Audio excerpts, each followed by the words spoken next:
So I've gotten some very strange anti-bumper pull trailer comments, as if a bumper pull trailer just doesn't work, or it isn't safe, or whatever. My truck is rated for 18,000 pounds bumper pull.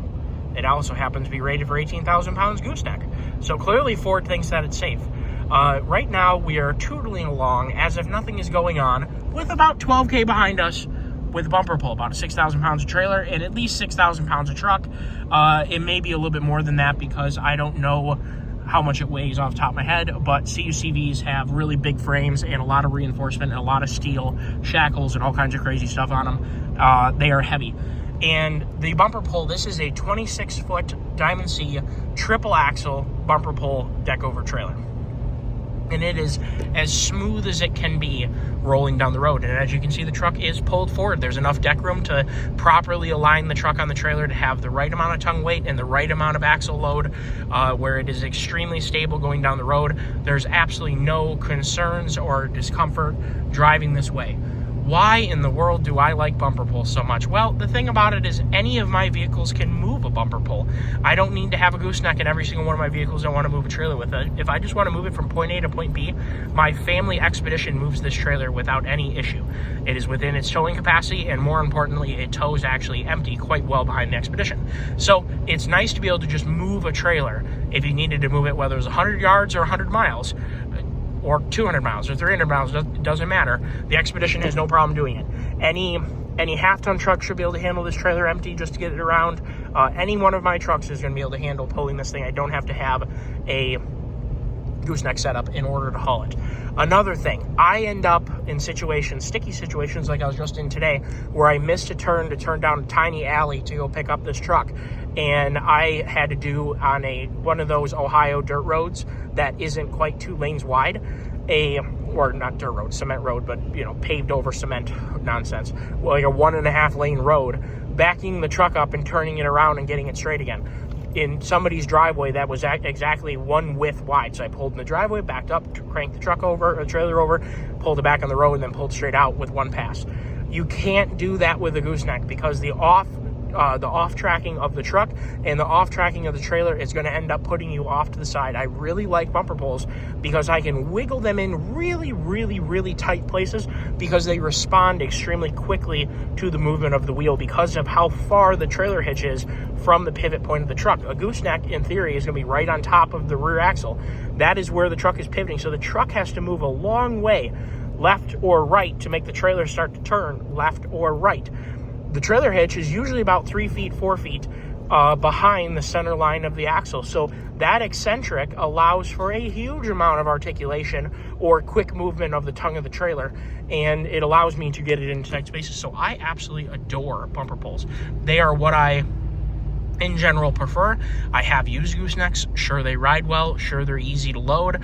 The issue is that a gooseneck is also heavier for any given trailer length and any given load rating. So they actually are less efficient in terms of payload. A gooseneck will haul less payload than the exact same built conventional trailer, because this trailer, if it was a gooseneck, would probably weigh between 1,500 and 1,700 pounds more than it does, if not 1,800 or 2,000 pounds, depending on the brand. It is a pretty big difference between a gooseneck and a bumper pull in terms of weight. It is so simple to fabricate a hitch right in the front of the frame rails. It's quite another story to go and put a big old gooseneck structure on the front of the trailer and then reinforce that so it doesn't rip off. It is quite an undertaking to make a gooseneck, where a conventional trailer is a very simple operation. So for those reasons, those are kind of my primary reasons for really appreciating a bumper pull. And in this case, this is a 14,000 pound rated GVWR bumper pull that weighs under 6,000 pounds. So I have just under 19,000 pounds of payload capacity. That is a huge amount of payload capacity. You can do a whole lot with 18,890 pounds approximately worth of payload. You can put a whole lot of stuff on there. For instance, this truck, I'm kind of thinking it weighs 6,200 pounds, but I'm not exactly sure. Generally, a four-wheel drive, and this is a 6.2 diesel as well, so that's heavier than a 350 or a 454. Generally speaking, a square body, like a K20, is usually going to weigh like 5,200 pounds in four-wheel drive trim.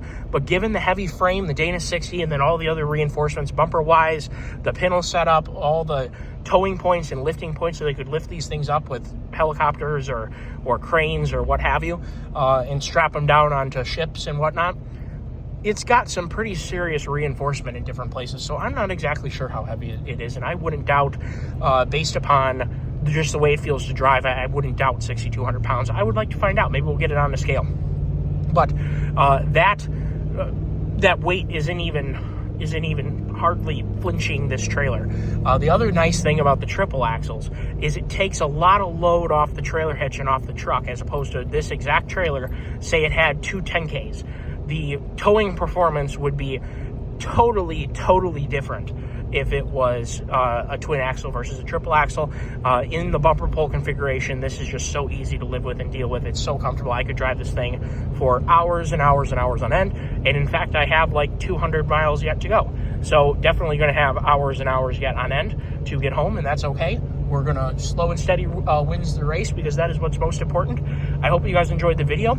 And if you have any questions or interest in trailers, I can definitely help point you in the right direction in terms of what design and what manufacturer and what options you might want to have onto a trailer, as I have many, have borrowed many, have driven many, and have towed a whole bunch of different stuff with different trailers. So if you guys have any questions regarding trailers, make sure you put them down below. And everyone take care and have a wonderful day. And remember to subscribe for more interesting truck content.